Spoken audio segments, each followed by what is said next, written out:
does God want Christmas to be celebrated? Mungu angependa Krismasi isherekewe aje? That is the question I came to answer.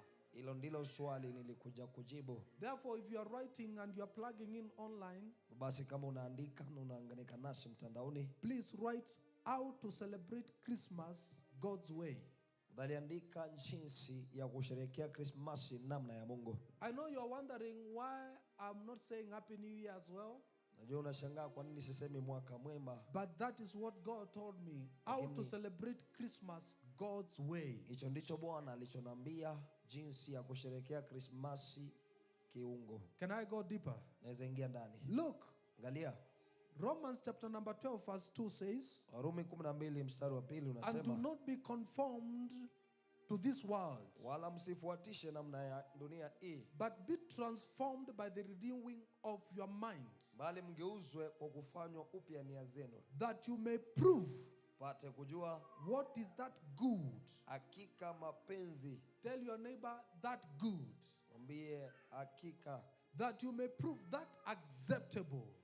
Mapenzi ya Mungu yaliyo mema and the perfect will of God. Na ya kumpendeza na ukamilifu. Lovely people, locally and globally, there's a good way to do things. Pendwa hapa na kimataifa, kunao namna jema ya kufanya mambo. Ladies and gentlemen, there's a perfect way that pleases God of doing things. Wapendwa, kuna namna ambayo inapendeza Mungu vile mambo yanafaa kufanywa. And according to God, there is the acceptable way. Na kulingana na Mungu kuna jinsi inayokubalika. Wave at me and say amen. Pungia mkono useme amina. Wave at me and say amen. Pungia mkono sema amina. According to God.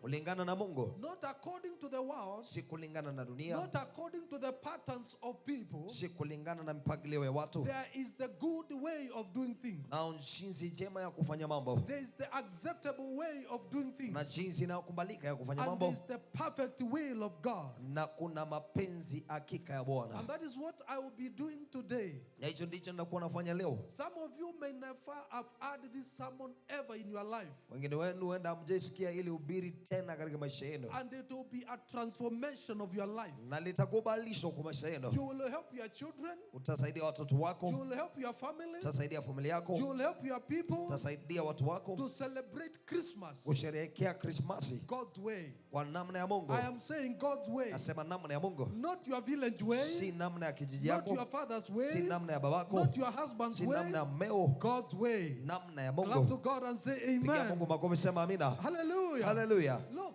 Angalia. Christmas, God's way is not about losing Christ. Krismasi namna ya Mungu si kuhusiana na kumpoteza Kristo. As we celebrate Christmas, unaposherehekea Krismasi, God's way, namna ya Mungu, God is saying, Mungu yasema, as we celebrate, unaposherehekea, it's not about losing Christ in the celebration, si kuhusiana na kumpoteza Kristo katika kusherehekea, but revealing Christ through celebration. bali kumdhihirisha Kristo kupitia kusherehekea kwenyewe. As we celebrate Christmas, unaposherehekea Krismasi, this world, hii dunia, hii dunia, in most cases, katika mambo mengi, even some of you who are watching me online, hata wengine wenu mnaonifuata mtandaoni, we have lost Christ Jesus. Tumepoteza Yesu Kristo. And we come in January and we try to locate him. Na turudi Januari tutajaribu kumfuata tena. But Jesus is saying, lakini Yesu asema, God is saying, Mungu asema, there's a way you can celebrate Christmas. Una namna waweza sherehekea Krismasi. And Jesus is revealed in you. Na Yesu anadhihirishwa ndani yako. Jesus is glorified in you. Yesu anatukuka ndani yako. Jesus is magnified in you. Yesu anainuliwa ndani yako. As the world loses Jesus, ninapopoteza Kristo, your family is getting more of familia yako Jesus. inapata zaidi ya Kristo. As your peers are losing Jesus, wenzako wanapoteza Yesu,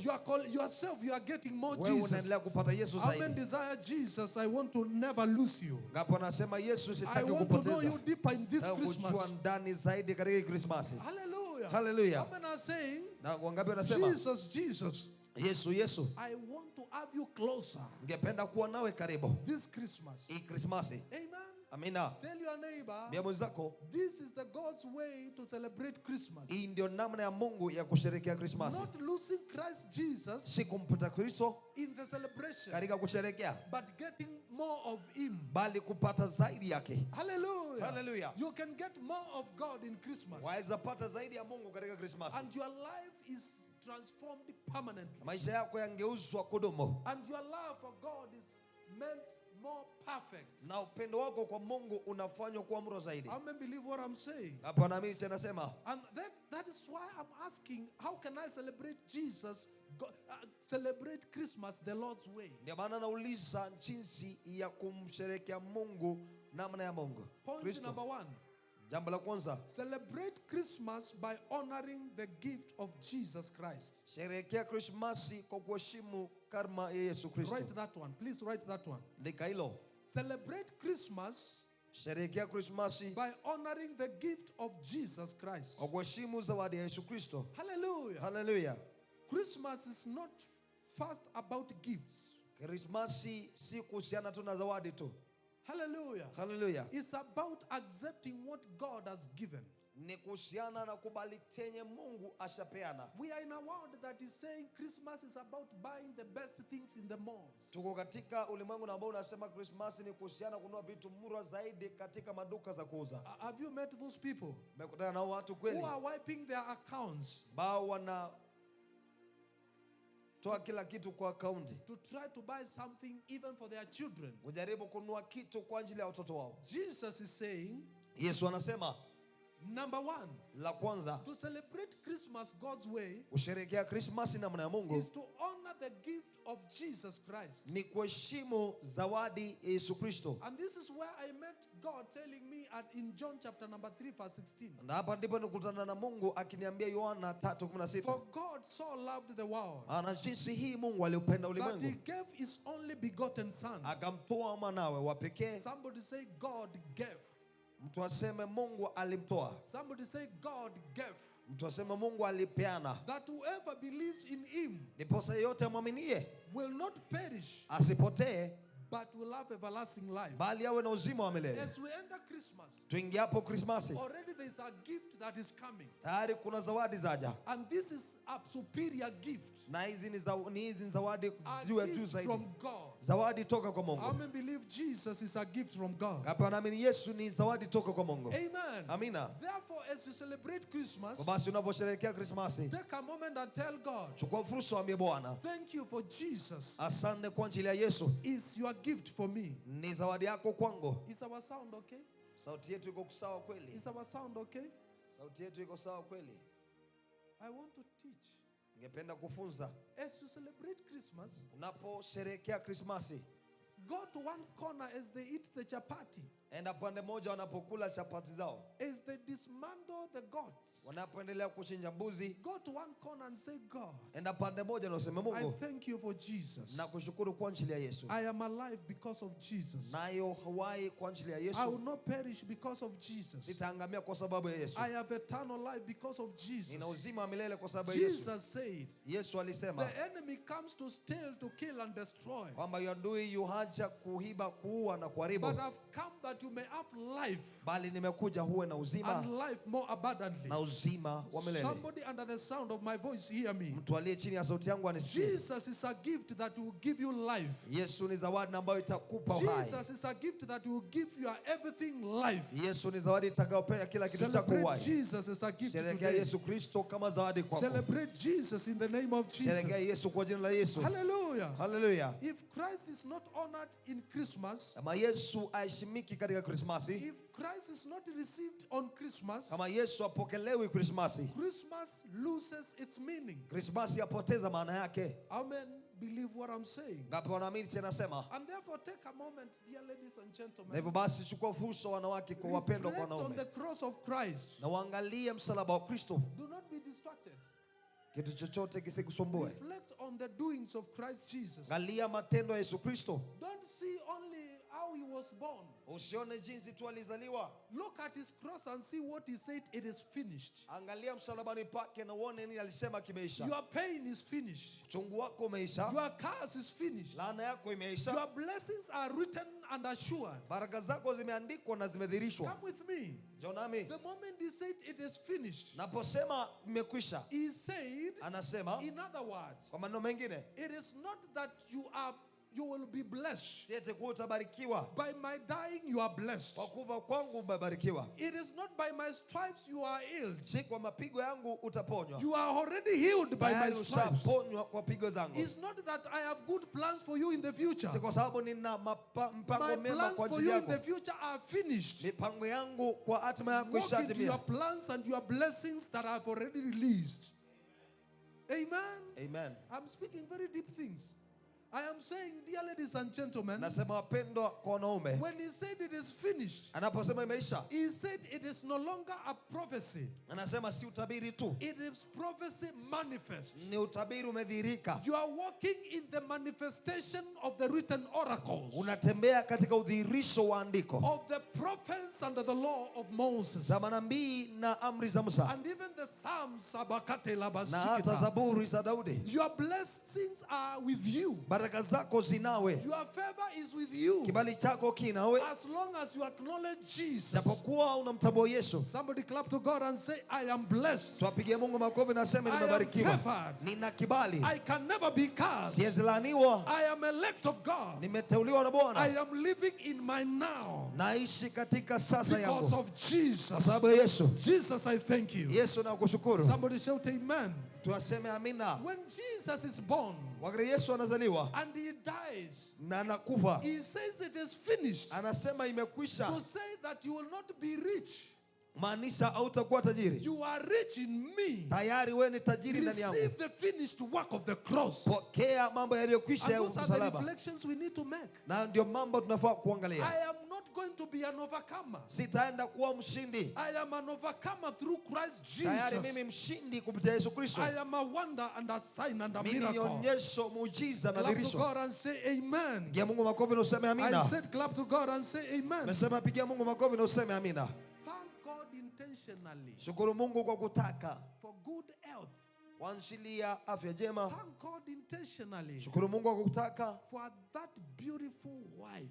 kwa ajili ya huyo mke For that mrembo, wonderful husband. huyo mume mzuri. Oh, Abozikita. Thank God intentionally. Shukuru Mungu kwa kutaka. I am teaching how to celebrate Christmas God's way. Nafunza jinsi ya kusherehekea Krismasi namna ya Mungu. Thank God for a breathing father, for a breathing mother. Shukuru Mungu kwa ajili ya baba mama anayepumua. Are you hearing what God is saying? Wasikia chenye Mungu anasema. Don't just pass through the season. Usipitie tu katika msimu. Close yourself in one corner and tell God, Jifungie mahali na ombe Mungu. thank you, God. Asante Mungu. Thank you, Father. Asante Baba. Thank you, Jesus. Asante Yesu. That is receiving the gift. Hiyo ni kupokea I zawadi. have never seen a mother who got a child Sijaona mama na ambaye amepata mtoto and they were not smiling. na wako wanatabasamu. I have witnesses here. Ninao mashahidi They hapa. forgot the pain of the war of the birth ward, Walisahau uchungu wa kuzaa and they kept smiling. na wakaja wakitabasamu. And I was wondering, Na nilikuwa nashangaa. you were screaming 2 minutes ago. Ulikuwa unapiga duru dakika What mbili is zimepita. happening? Nini It inafanyika? is because they received the gift. Ni kwa sababu walipokea zawadi. How many are willing to receive Jesus Hapo wako tayari kupokea Yesu as the gift of their blessings over kama their zawadi life? ya baraka za Mungu juu ya Father, maisha we yao. thank you for the Baba, gift of tunakushukuru blessings. kwa ajili ya zawadi ya baraka zako. In Jesus' name, Katika jina la Yesu. intentionally share the message of salvation with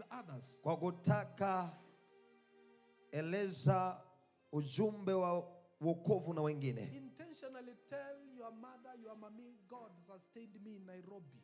Kwa kupenda ambia mamako babako Mungu alinieka Nairobi. Tell your cousin it's not because I was strong. God sustained me in Nairobi is not good. Mbia binamu yako si kuwa nilikuwa na uweza, Mungu ndiye aliniwezesha Nairobi. I would have come home in slippers, but I am coming on shoes. Ningerudi nyumbani katika tapatapa lakini narudi na How many viatu. are hearing what I'm saying? Ngapi wanasikia chenye nasema? I would have lost my teeth in the bars, but look, they are still Ningepoteza there. meno yangu huko kwa vilabu lakini angalia ziko sawa. It is God. Ni Mungu. Let somebody know God was with you. Acha Mungu mtu ajue Mungu How many alikuwa people nawe. have been helped by God in this life? Watu wangapi wamesaidiwa na Mungu katika maisha? Thank God. Shukuru Mungu. Tell your neighbor, I'm thanking God. Bia mwenzako nashukuru Mungu. Say amen. Amen. Point number 2. Jambo la pili, Celebrate with worship. sherekea kwa kuabudu. Is this microphone okay? Are you okay? Is the mic okay?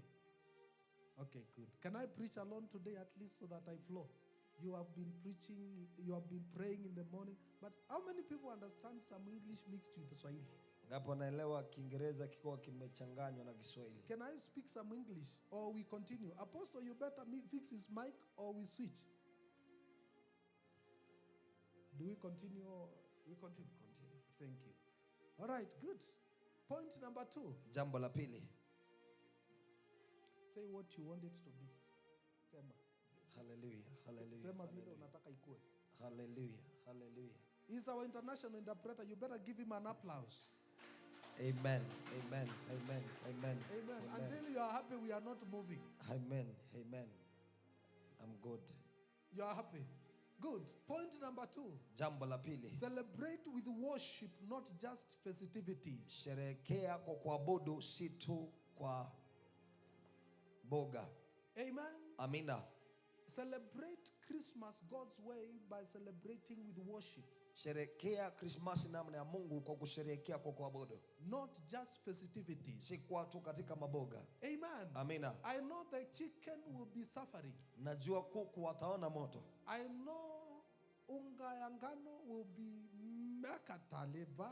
Najua unga ya ngano lazima ikandwe. But hear me. Lakini sikia. In the mix of that, katika hayo yote, celebrate with some worship. Sherehekea na uabudu. Not Kativoi and those other songs that they put so that the gods will not hear the other one being killed. Si hizo nyimbo zingine wanaweka huko ndiposa mbuzi wasisikie mwenzao akiuliwa. Hear me. Nisikie. Heaven responded to Jesus' birth with worship. Mbingu ilishuhudia uzaliwa wa Yesu kwa uabudu. Not just parties. Si kwa tu karamu. Tell your neighbor, not just parties. Bia mwenzako si boga tu pekee. And that is why Luke chapter number 2 verse 13 to 14 says, ndio maana Luka 2:13 hadi 14 yasema, and suddenly there was with the angel a multitude of heavenly hosts praising and saying. Na maana kukawa malaika na mkutano ya mbingu wakimsifu Bwana wakisema. Somebody repeat after me, glory to God. Tuarudie nyuma yangu akisema utukufu kwa Bwana. In the highest. Aliye juu. And the peace on earth. Na amani duniani. Goodwill to all men. Mapenzi mema kwa watu wote. I repeat for your hearing. Narudia kwa kusikia kwenu. This is a time to join angels and say, huu ni wakati wa kuunganika na malaika na kusema, hallelujah. Hallelujah. Glory to God. Utukufu kwa Bwana. In the highest. Aliye juu. And on the earth peace. Na duniani iwe amani. And the goodwill to all men. Kwa watu wote hao waradia. Luke chapter number 2. Luka 2 verses 13 and 14. 13 hadi 14. Hear me. Nisikie. God's way of celebrating Christmas namna ya Mungu ya kusherehekea Kristo ni includes praising God. Yafuatana na kumsifu Mungu. Includes worshiping God. Yafuatana na kumwabudu Mungu. Includes telling God you are worthy. Inahusisha kumwambia Mungu unastahili. Glory to God. Utukufu kwa Bwana. Praise to God. Sifa kwa Bwana. Honor to God. Heshima kwa Bwana. Worship to God. Kuabudu kwa Bwana. How many are hearing what God is saying? Ngapi wanasikia mche Mungu anasema? It is not going back to your culture. Si kurudi katika tamaduni zenu. And you forget that you were once born again. Na unasahau ulikuwa umeokoka. And letting the men of the mtaa call the shots. Na unaacha watu wa mtaani waamue mambo. You need to get a backbone and say, nafaa kuwe na uti na useme, that music is not for Christmas. Huo wimbo si wa Christmas huo. We cannot go to bar today. Hatuwezi enda vilabu leo. We cannot be abozikitale babozia. Hatuwezi fanya mambo yasiyompendeza Mungu. This is not of God. Ili si la Mungu. Like it was with the angels. Kama ilivyokuwa kwa malaika. And the multitudes in the high places. Na mkutano huko juu. When Jesus was born. Yesu alipozaliwa. I am releasing the grace now. Naachilia neema sasa. That you see what God is preparing. Waangalie Mungu anatayarisha. God is preparing a multitude of angels. Mungu anatayarisha mkutano wa malaika. God is preparing a multitude of worshipers. Mungu anatayarisha mkutano wa waabudu. This Christmas. Ili Christmas. I pray over somebody now. Naomba mtu sasa. That you will join with the angels. Kwamba utaungana na malaika. That you will join with the multitudes. Utaungana na makutano. And as you celebrate. Na unaposherehekea. Glory to God. Utukufu kwa Bwana. Thank you, Father. Asante Mungu. Hallelujah. Hallelujah. Peace on earth. Imani duniani. And the peace on unto all men. na amani kwa watu Our wote. Father, we thank you. Babangu We tunakushukuru. worship you. Tunakuabudu. The enemy wanted us to fail,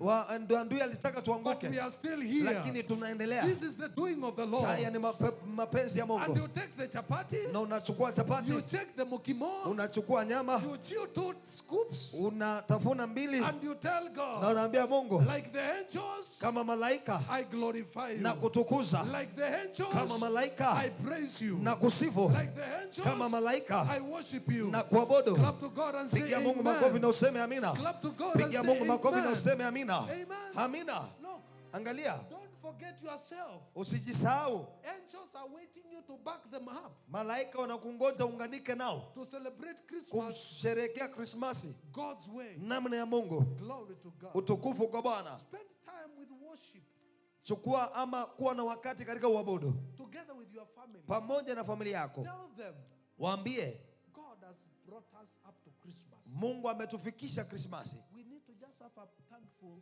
moment. Tunahitaji kuwa na fursa na nafasi ya kushukuru. If they are singing around your town Kama wanaimba mjini ama mahali ulipo or a church nearby, ama kanisa iliyo karibu, go join them. enda unganika nao Become a worshiper. kuwa mwabudu. How many are becoming a worshiper this Christmas? Ngapi wanakuwa waabudu hii Krismasi? Amen. Amina. I know we are a town church. Ninajua sisi ni kanisa la Now we mjini. are being sent to the villages Sasa tunaambiwa tuende vijijini. to turn worship centers on fire, Ungeuza na kutia moto katika mahali pa kuabudu. where we will tell people Mahali ambapo tutaambia it watu is not about the sweets and the popcorn. si kuhusiana na peremende na There's popcorni. more in Christmas. Kuna zaidi katika How Krismasi. many are becoming ambassadors of Christ where they will go from today? Ngapi wanakuwa wajumbe wa Kristo mahali popote wataenda kuanzia leo? Tell your neighbor you are carrying a worship with you. Ambia mwenzako wewe wabeba uabudu nawe. May men know Jesus is born. Na watu wajue Yesu amezalika. May women know Jesus is born. Wanawake wajue Yesu amezaliwa. Through your worship. Kupitia kuabudu kwako. Hallelujah. Hallelujah. Spend the day and the season with understanding, my brother. Tumia siku na msimu na kuelewa ndugu yangu. Tell your neighbor, understand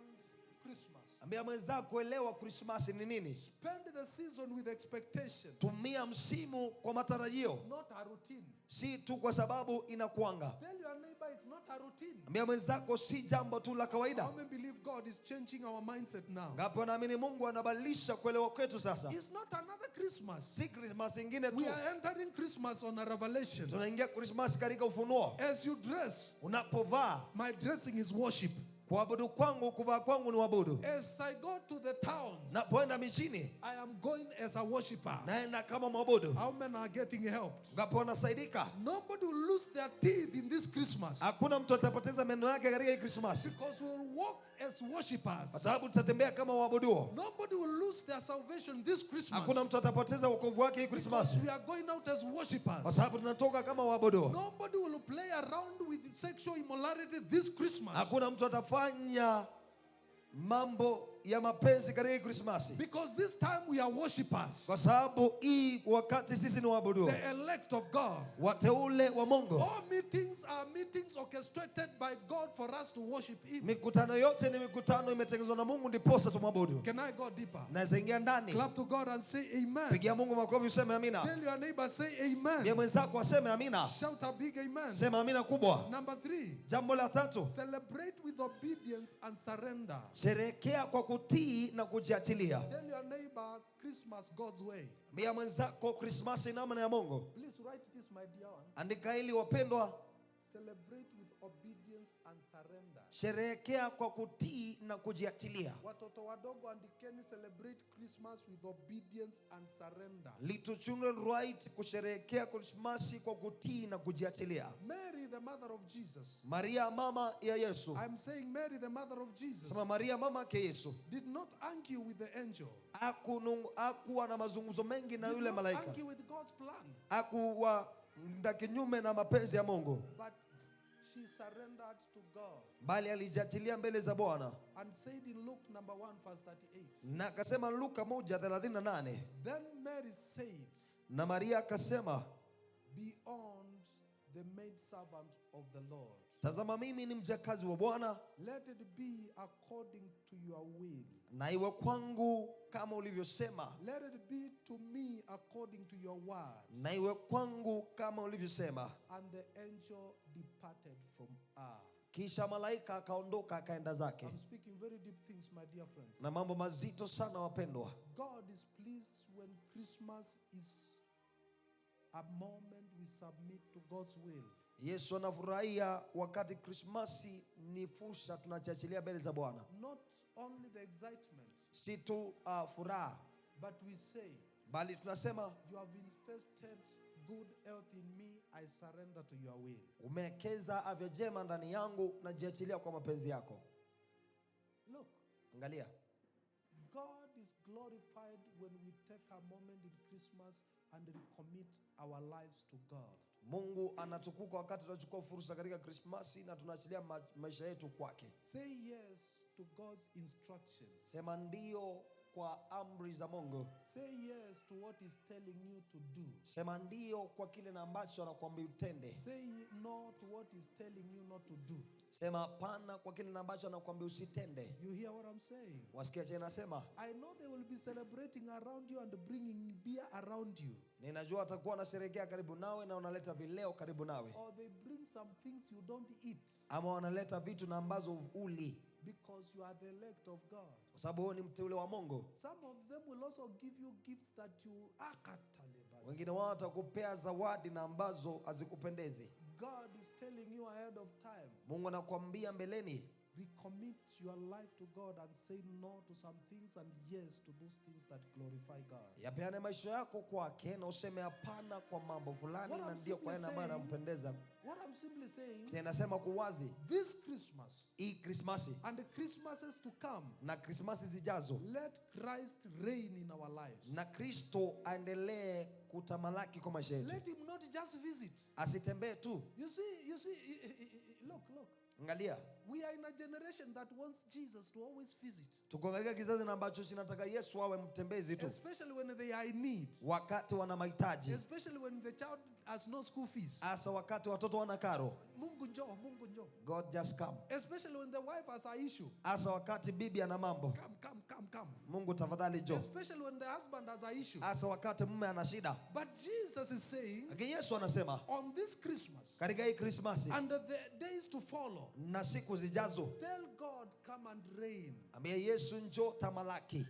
Come and stay with me. Njoo kaa nami. Not only when I'm low, but also when I'm high. Si wakati nilio chini mbali hata nikiwa juu. Amen. Are hearing what God is saying? Ngapi wanasikia je Yesu anasema? Not when you are in Canada, but also when you are in the village. Si wakati uko Canada lakini mbali ukiwa hata kijijini. Not when you are employed, but even when you have no job. Si wakati umeajiriwa mbali hata ukiwa hauna kazi. Come and reign, Holy Spirit reign. We welcome you to come and reign. Come and reign. Come and reign. Somebody pray. Holy Spirit reign. We welcome you. We welcome you to come and reign in our lives. Come and reign. Holy Spirit reign. Jesus, the Son of God, we welcome you to come and reign. Somebody say amen. Mtu aseme amina. I'm sharpening you ahead of time. Naendelea kukunua mbeleni ya wakati. I am called to sharpen you ahead of time. Meitwa nikunue mbele ya wakati. In all the gatherings you go, katika mikutano yote utakaoenda, if Jesus is not reigning, kama Yesu atamalaki, tell them your apostle said I will leave this meeting. Waambie mtume wako alisema uondoke kwa mkutano. Because God is not glorified in Sababu this Mungu city. hatukuki katika mji. When they are not talking the things of God. Wakati waongei mambo ya Mungu. When their work is gossiping and telling who is bad and who is good. Katika kazi yao ni kusengenya kusema nani mbaya na mzuri. And how you should hate the neighbor and how you should hate your cousin. Na jinsi unafaa umchukie jirani na binamu. binamu. Somebody was bad in 2012 and you should carry the bitterness. Na jinsi mtu alikuwa mbaya miaka iliyopita unafaa ubebe uchungu. Tell them your apostle said that is not of God. Waambie mtume alisema hiyo si ya Mungu. He said we love our enemies. Alisema tuwapende maadui zetu na tuwaombee. Show them love. Waonyeshe upendo. So that Jesus may reign. Ndipo Yesu aweze kutawala. May you be the light of the world. Na uwe nuru ya dunia. This season may you be the light of the world. Msimu na uwe nuru ya dunia. Go out and become a man carrying God. Enenda na ukawa mtu anayebeba Mungu. How to celebrate Christmas God's way. Jinsi ya kusherehekea Krismasi namna ya Mungu. Somebody say amen. Tuaseme amina. Number 4. Jambo la 4. Celebrate by giving generously and sacrificially. Sherehekea kwa kutoa kwa kutaka na kwa kujitoa mwanga.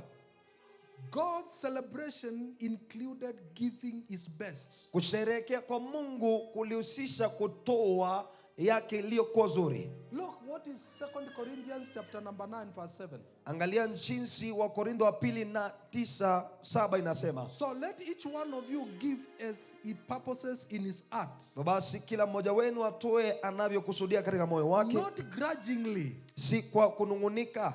Or of necessity. Bali ama kwa sababu wanazo. For God loves a cheerful giver. Sababu Mungu anapenda anayetoa kwa kutaka. Giving is God's nature. Kutoa ni hali ya Mungu. Look.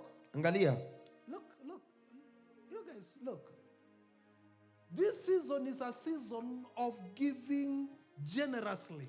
Huu msimu ni msimu wa kutoa kwa ukarimu. And sacrificially. Na kwa kujitolea. Focus on me, dear ones. Niangalieni wapendwa. As you go home, unapoenda nyumbani, don't buy that bundle of unga grudgingly. Usinunue hiyo bandoli ya unga kwa kunungunika. Wameniachia ninunue sikukuu kwani ni mimi na kuanga na pesa peke yangu kwa hii nyumba. They have let me to buy sikukuu. Am I the only person with money in this homestead? Wameniambia nitoe mbuzi kwani mbuzi zangu ndio pekee wanaona. They are telling me to give a goat. Don't they have their own? Give cheerfully. Toa kwa moyo mkunjufu. And the next year your goats will be mapacha through. Na mwaka ujao mbuzi zako zitazaa mapacha. Pigia Yesu makofi sema amen. Love the Lord Jesus and say amina. Amen. Amina. Look.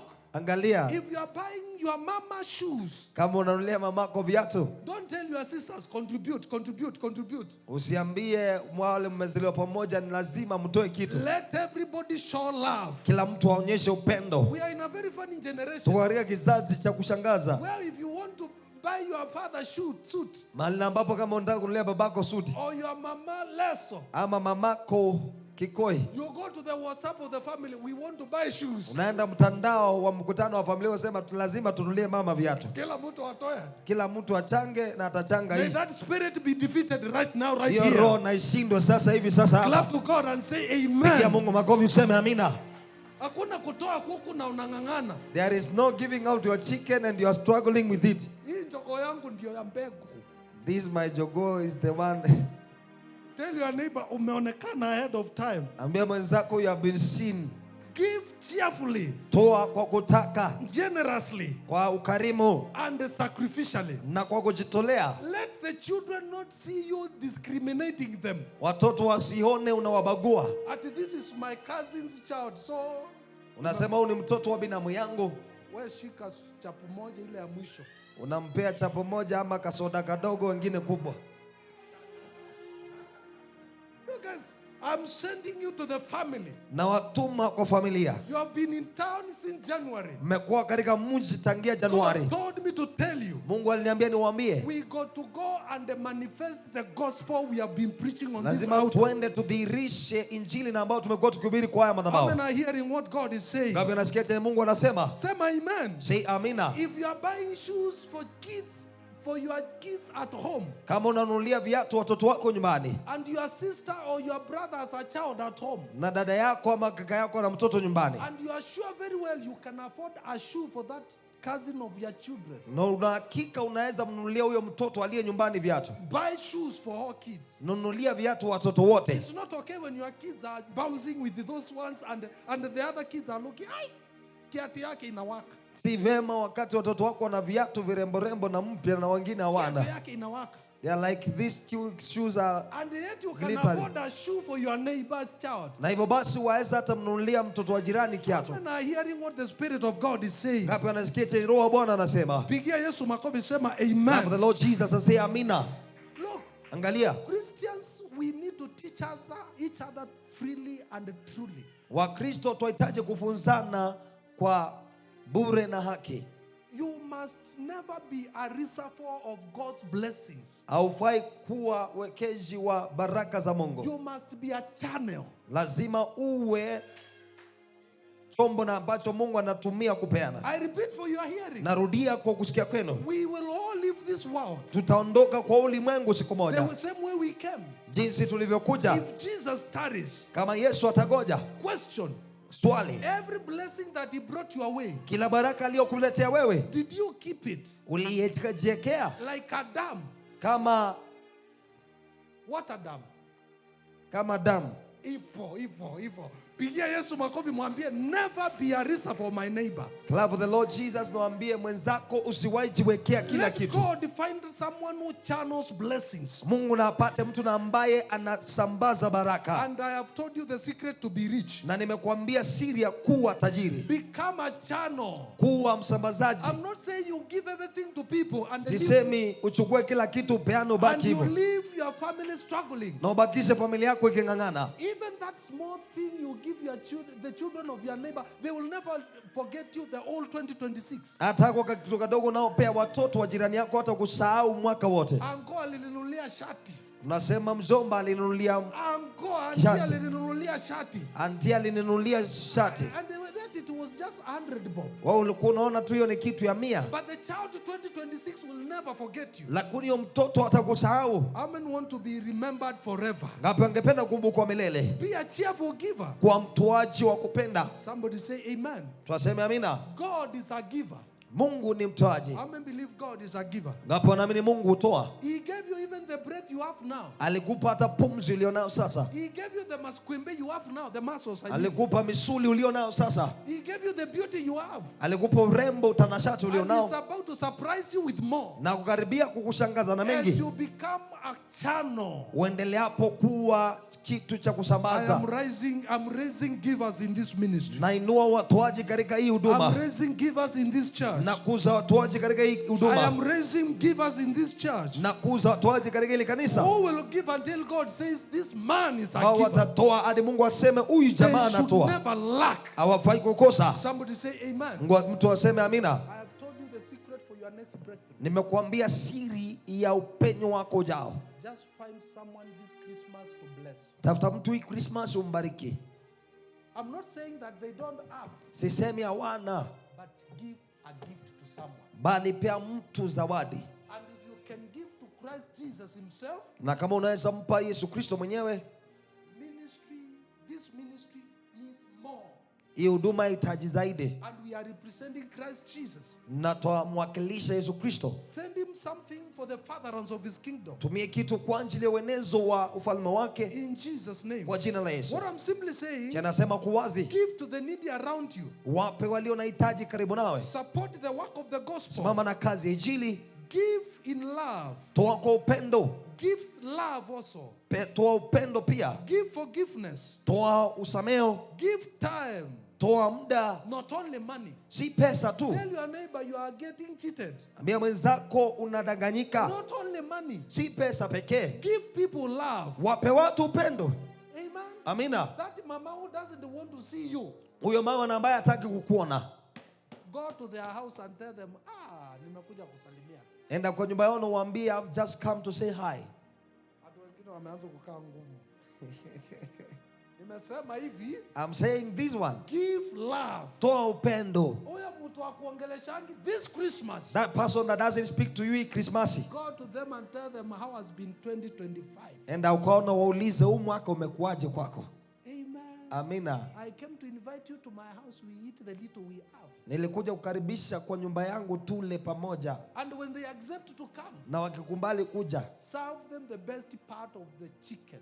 wape sehemu mzuri kabisa ya hiyo kuku. Don't give them the legs. Usiwape mabawa. Amen. I hear what God is saying in this Ngapi place. unasikia cha Mungu anasema mahali hapa? Is God helping somebody already? Mungu anasaidia mtu kweli How to tayari. celebrate Christmas God's way. Jinsi ya kusherehekea Krismasi namna ya Mungu. Glory to God. Utukufu kwa Bwana. Point number 5. Jambo la 5, Celebrate with humility sherehekea kwa kunyenyekea and simplicity. na kwa uwazi ama urahisi. Simplicity. Tell your neighbor simplicity. Ambia mwenzako uwazi. This is a time when guys are now becoming complicated. Huu ndio wakati na ambapo watu wanaanza kuwa wamechanganyika. Tell your neighbor don't be complicated, tunakujua. Ambia mwenzako usichanganyike, we know you. Kama uambiwi already you are complicated. Tell your neighbor don't be complicated. Ambia mwenzako usichanganyike wewe. Jesus was born in a manger. Yesu alizaliwa Not in a palace. Manger, si katika kasri. Be humble. Kuwa mnyenyekevu. Be simple. Kuwa mwazi. Say amen. Say amen. And she brought forth her firstborn, the Bible says. Na kaleta kifungua mimba wake, Biblia inasema. She brought forth her firstborn son, the Bible says. Na kazaa kifungua mimba wake kijana, and wrapped Biblia him in inasema. his swaddling clothes. Na akamfunga katika nguo za kuzaliwa. And laid him in a manger. Na akamlaza katika manger. Because there was no room for them in the inn. Maana kukuwa na nafasi kwao katika vyumba vya kulala, Biblia inasema. Says the word of God. Neno la Bwana lasema. Luke chapter number 2 verse 7. Luka 2 mstari ni wa 7. Look. Angalia. God's way of celebrating Christmas is not rooted in extravagance. Neno la namna ya Mungu ya kusherehekea Krismasi si kwa kutumia vitu mingi.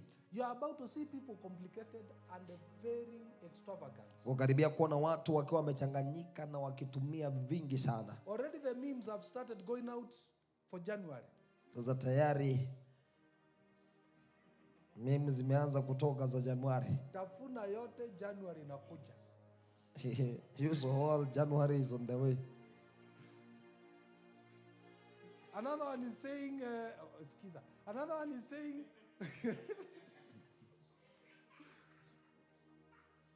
tumia pesa vizuri uache kuita marafiki fake January.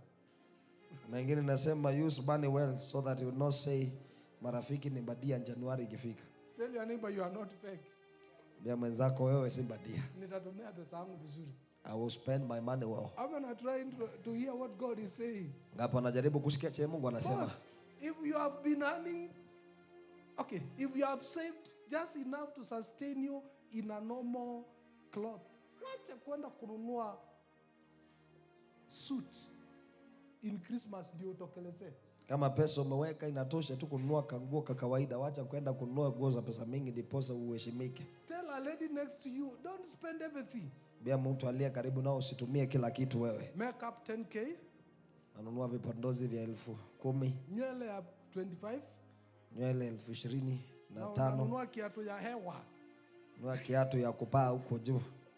And then you say siwezi tokelezea hivi na matatu, lazima tugotishe. Unaenda unakondisha kagari kanakula pesa mzuri kila siku.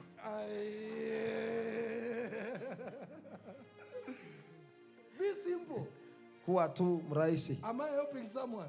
Nasaidia mtu kweli? Am I helping someone? Nasaidia mtu kweli? Be simple. Fanya mambo kwa njia rahisi. Jesus was simple and humble.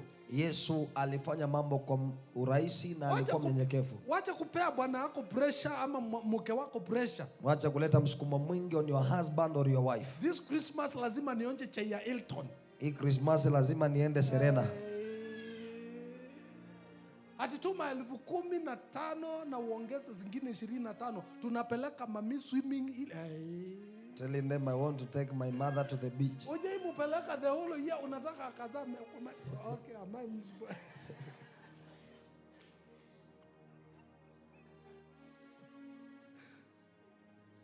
avoid pressure and competition.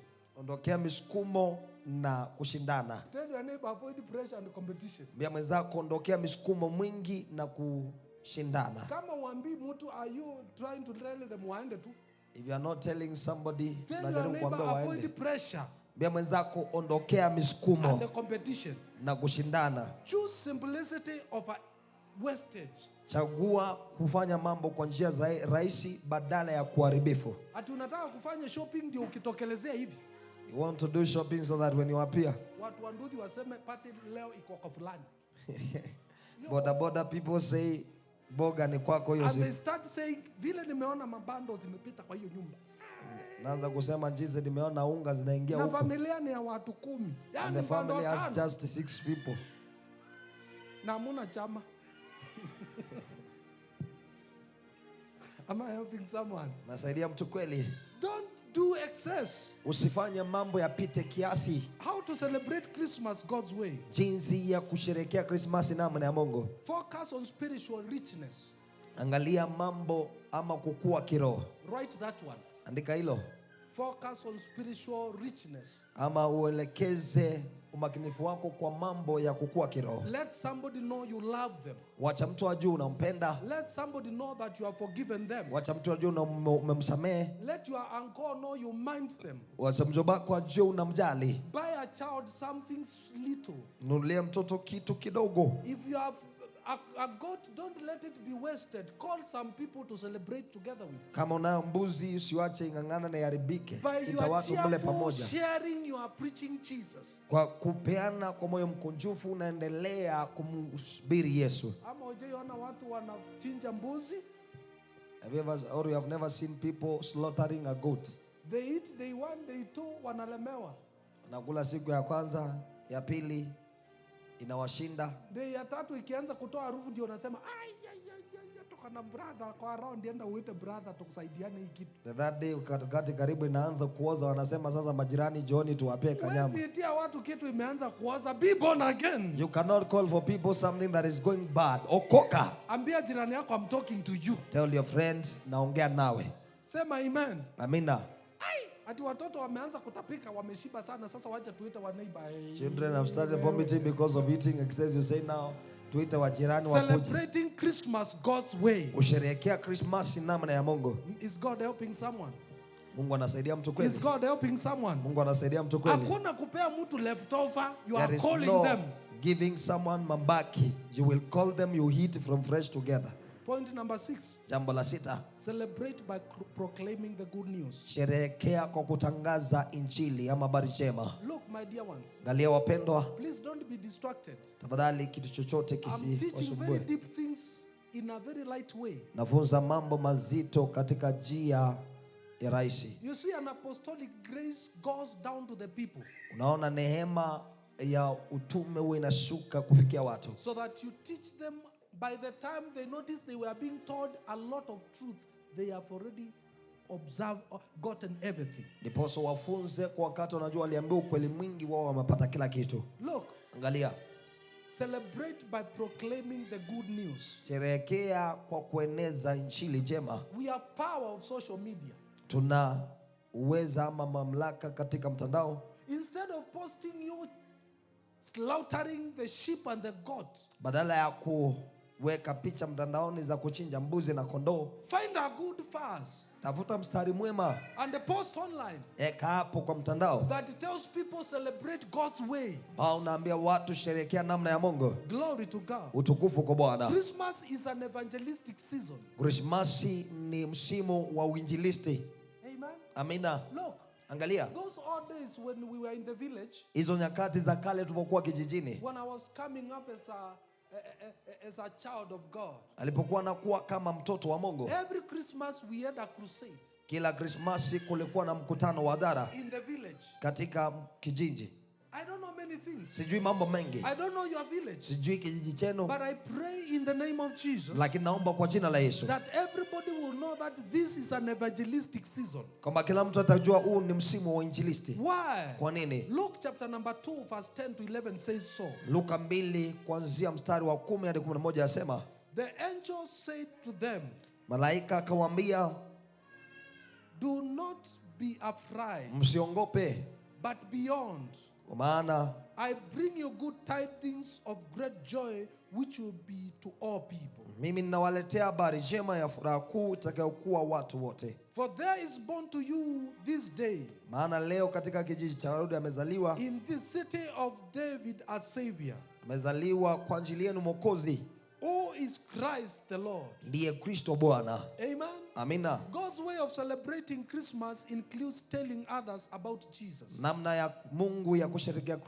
Krismasi inahusisha kuambia wengine kuhusu Kristo. Don't let that drunkard just leave the party like that. Usiwache huyo mlevi atoke katika karamu tu hivyo. Don't let that sister of yours who does not go to church leave the party like that. Usiwache huyo dadako ambaye huwa haendi kanisani atoke tu hapo hivyo. Find a way of telling them I am born again. Tafuta namna ya kuambia mimi The nimeokoka. easiest way to evangelize is telling people about your story. Jinsi rahisi ya kufanya uinjilisti ni kuambia watu kukuhusu wewe. Unajua nilikuwa mbaya 2025 January. You tell them, you know, I was a bad person when this year was starting. I was doing bad things. Kwa nafanya mambo mabaya. But around March, Lakini ikifika hapo mwezi wa 3, I met a man of God kakutana na mtumishi wa who Mungu. told me the word of God. Aliniambia neno la Mungu. And I heard God speak to me Na directly. nikasikia Mungu akinami moja kwa moja. And I started going to church. Na nikaanza kwenda kanisa. I went to church with the smell of beer in my mouth. Nilienda kanisani nikinuka pombe. I went to church with the church of Tudems. Nilienda kanisani nikiwa na mijumbe ya wasichana. I went to church with a date after that. Nilienda kanisani nikiwa nishakuwa na angano na mtu tukutane But baada as hiyo. I continued going, Lakini nilipoendelea kwenda I was delivered. nilikomboleka. And by June, Na ikifika mwezi wa 6 I was a serious Christian. nilikuwa Mkristo I am anayemaanisha. not struggling anymore. Singangani tena. Look at me. Niangalie. I am better than January. Niko mrua 2025. zaidi ya Januari nikianza. God can do that to you. Mungu anaweza kufanya hilo. Amen. Amina. That is a simple way. Hiyo ni njia rahisi. Look. Angalia. The angels appeared to the sheep. Malaika to the walitokezea shepherds. kwa wachungaji. To the shepherds. Kwa wachungaji. And the shepherds were afraid. Na wachungaji wakaongopa. And he told them, Na akawaambia hapana. Musiogope, don't run. Do not fear. Don't run, don't run. Do not fear. Don't run. Msikimbie.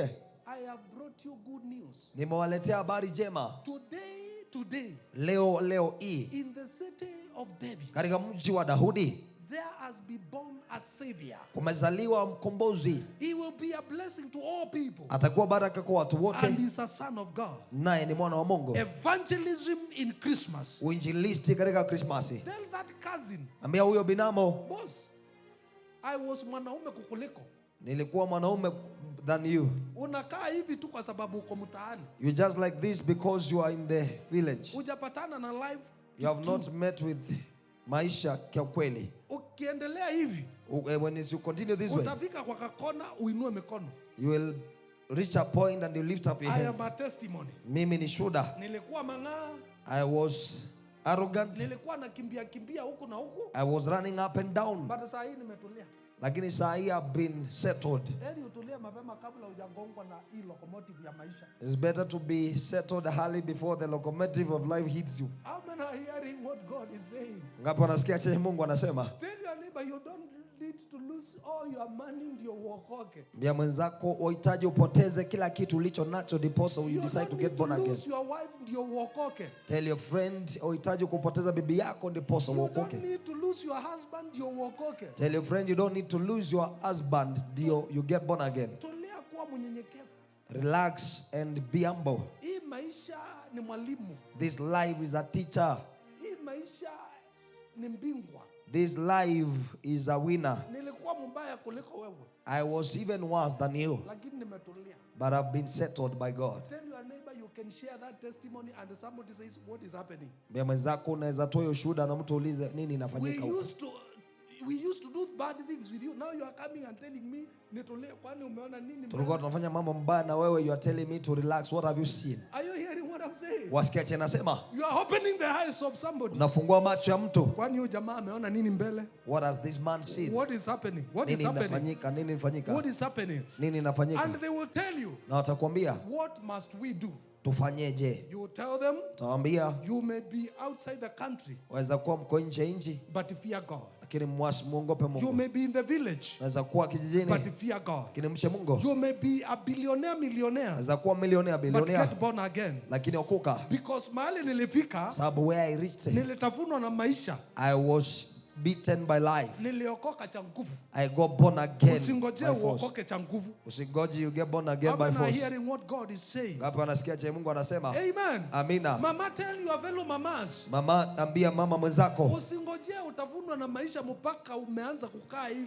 don't wait until life eats you up. Sahib nimeanza this word is not coming. I'm feeling like my life is almost over. I'm almost giving up, but Mungu ameanza kunicollect together. Nasikia ni kama nilikuwa naisha lakini God has started making me. Ningejua nikiwa miaka yako ningeokoka. If I could have known at your age I could have gotten born I again. would be preserved. Ningeweza kuwekwa. Tell them Jesus. Mwambie Yesu. Pigia Yesu makofi, sema Love amen. the Lord Jesus and say amina. Amen. Amina. What I'm saying is Yanasema ni share Christ boldly. ya kwamba elezea kuhusu Kristo kwa ujasiri. Invite others to church. Karibisha wengine kanisani. Invite others to your home. Karibisha wengine nyumbani kwako. Invite others for prayer. Karibisha wengine kwa maombi. Invite others for party that is full with the gospel. Karibisha wengine kwa karamu ambayo imejazwa injili. Go to Kesha. Enda katika mikutano Go to crusades. usiku na waende katika mikutano ya hadhara. Testify. Shuhudia. Tell your neighbor, testify. Shuhudia, ambia mwenzako shuhudia. Use this season to preach. Tumia huu msimu kuhubiri. Is God hearing what God is saying? Kuna mtu anasikia cha Mungu Is anasema. somebody hearing what God is Kuna mtu saying? anasikia cha Mungu anasema. Clap to God and say Piga amen. Mungu makofi na useme amina. And finally, Na kwa hitimisho, celebrate with a holy living. sherehekea kwa kuishi kiutakatifu. The birth of Christ calls for a transformed life. Kuzaliwa kwa Kristo kwaita maisha yaliyobadilishwa. Look, Angalia. Titus chapter number 2 is the concluding point. Tito 2 hapo ndipo tumalizia. Verse 11 and 12. Mstari wa 11. For the grace of God that brings salvation Maana neema ya Mungu ileta wokovu has appeared to all men imedhihirishwa kwa watu wote. through Christ Jesus. Te Yesu Kristo. Somebody say amen. Tuaseme amina. Teaching us that Kitufunza denying ungodliness and the worldly lusts, kukataa mambo yasiyo ya uungu na tamanio za dunia. we should live soberly, Tufaa kuishi tukiwa sawa righteously, na kwa utakatifu and godly in this present age.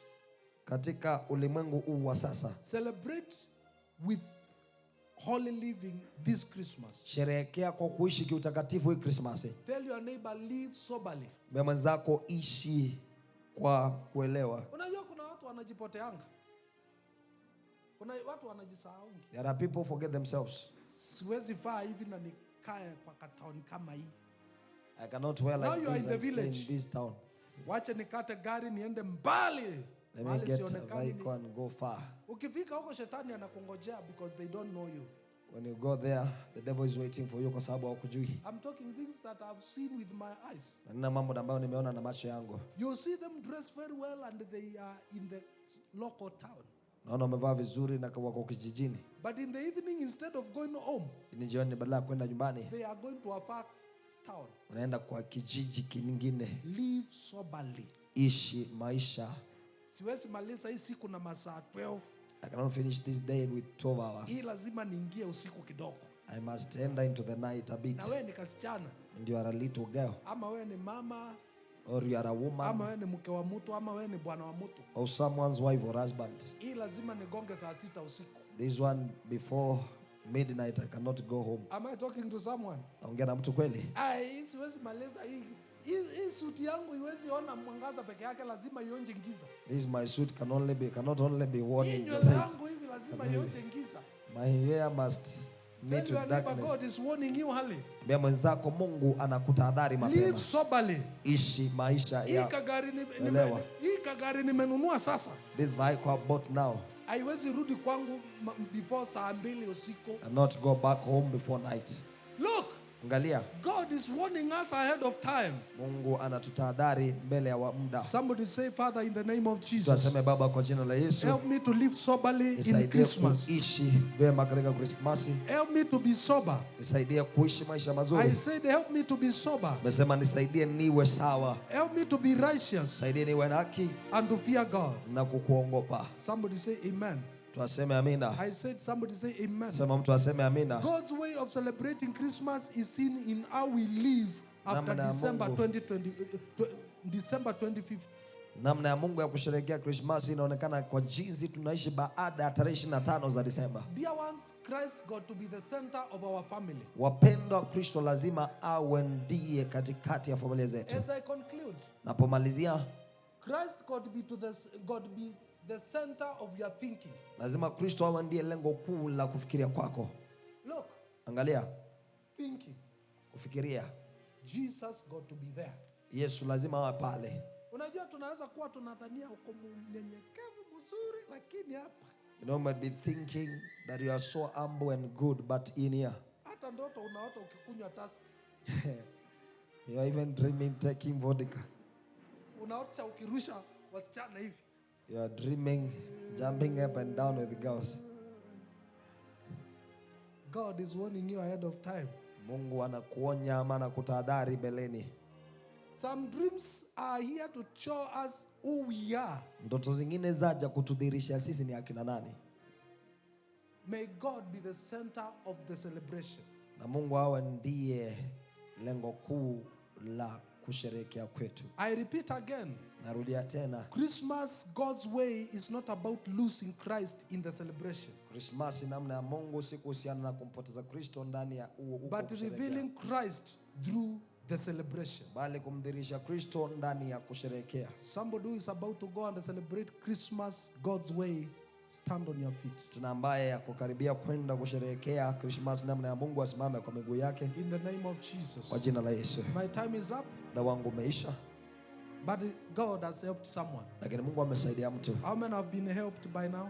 Ngapi wamesaidika kwa sasa? I want you to close your eyes. Ningependa ufunge macho yako. I want you to close your eyes Ningependa ufunge macho yako. and tell God, Mwambie Mungu, thank you for formatting my mind. sande kwa kufuta mambo mabaya kwa akili Thank you for yangu. speaking to me ahead of time. Sande kwa kunena nami mbeleni. It is my time to celebrate Christmas Wakati wangu wa kusherehekea by Christmas honoring the gift of Jesus. kwa kuheshimu zawadi ya Kristo. It is my time to celebrate Jesus Wakati wangu wa kumsherehekea Yesu and worship Him.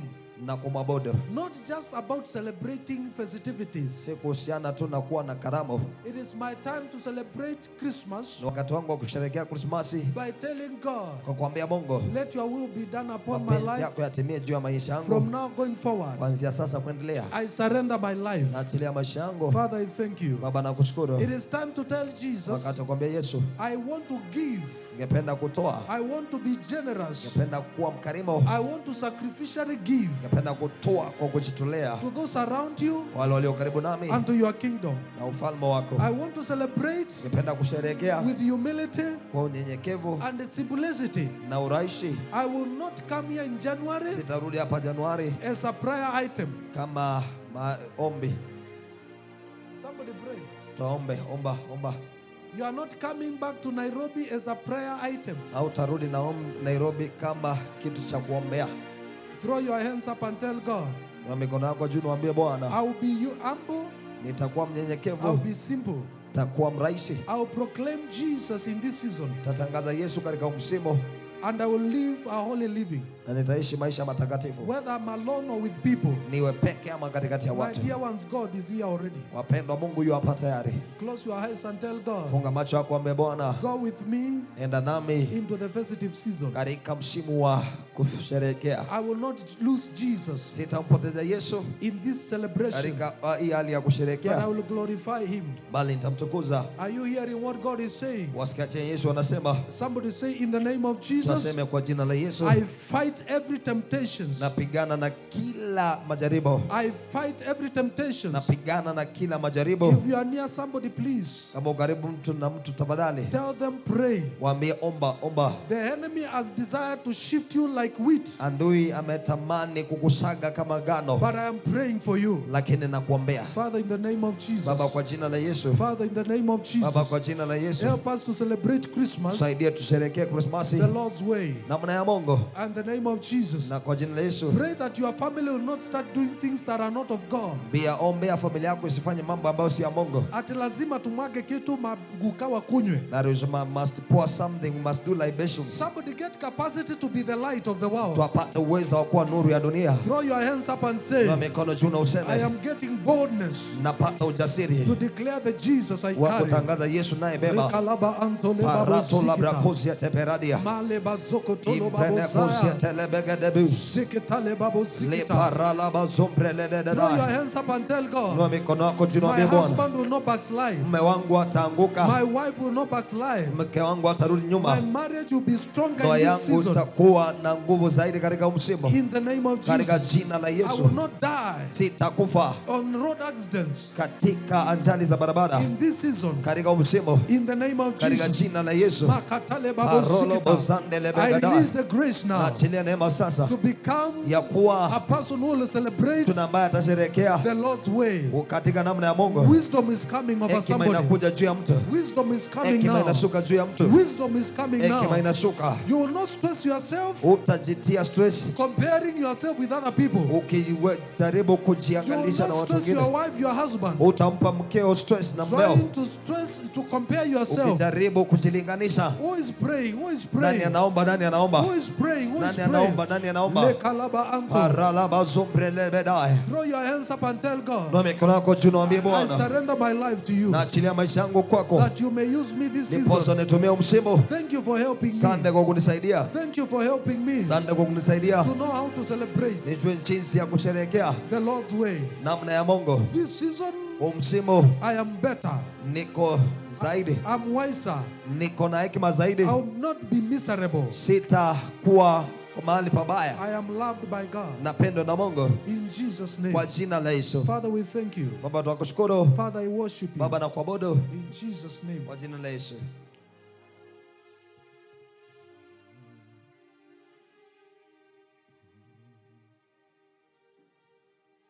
Close your eyes. Funga macho yako. Sometimes we need to reflect on why God says some things. Nyakati zingine wahitaji kupiga picha kwa nini Mungu yasema mambo mengine. God has just told me you are sending out men and women who will change the whole narrative. Mungu ameniambia unatuma wanawake kwa wanaume ambao watageuza hadithi za kale. In your family, Katika familia yako, in the city around you, katika mji ulio karibu nawe, you will send the new standard.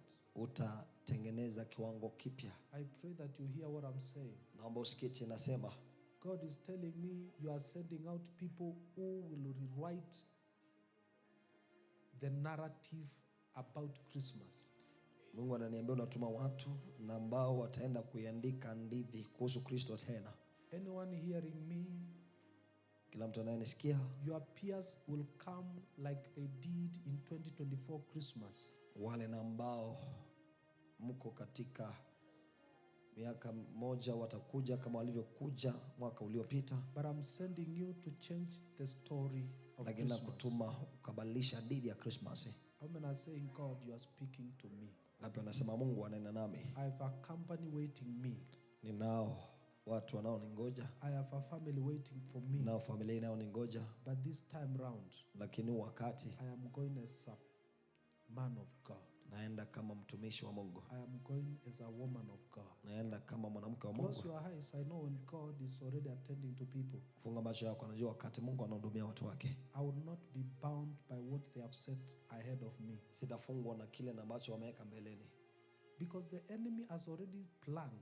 maana ndui yashapanga tayari. But anyone hearing me, Lakini yote anayenisikia, I declare the hook of the enemy will not catch you. natangaza kwa madoano ya ndui itakupata. You will not be a prayer item in January. Au utakuwa kitu cha kuombea Januari. Father, I release the grace to stand firm in the faith. Baba, naachilia neema ya kusimama imara katika imani. I release the grace to make men and women sober. Naachilia neema ya kufanya wanaume na wanawake kuwa sawa, May the true love of Christ Jesus come out of us. na upendo hakika wa Yesu Kristo uwe ndani yetu. Father, we thank you. Baba, nakushukuru. Christmas is a season of evangelism. Krismasi ni msimu wa injilisti, And I want to start here. Na ningependa kuanzia hapa. If you are here and you have never known Jesus, Kama uko hapa na hujajua Yesu, this Jesus is a gift you need to receive. Huyu Yesu ni zawadi na ambayo unahitaji kupokea. You've never told him, I want you to be my Lord and my Savior, whether you are online or physical. Je, mwambia ningependa uwe Bwanangu na mkombozi wangu, iwe uko mtandaoni ama hapa? Please give me 1 minute, I pray with you. Tafadhali nipe dakika moja niombe nawe.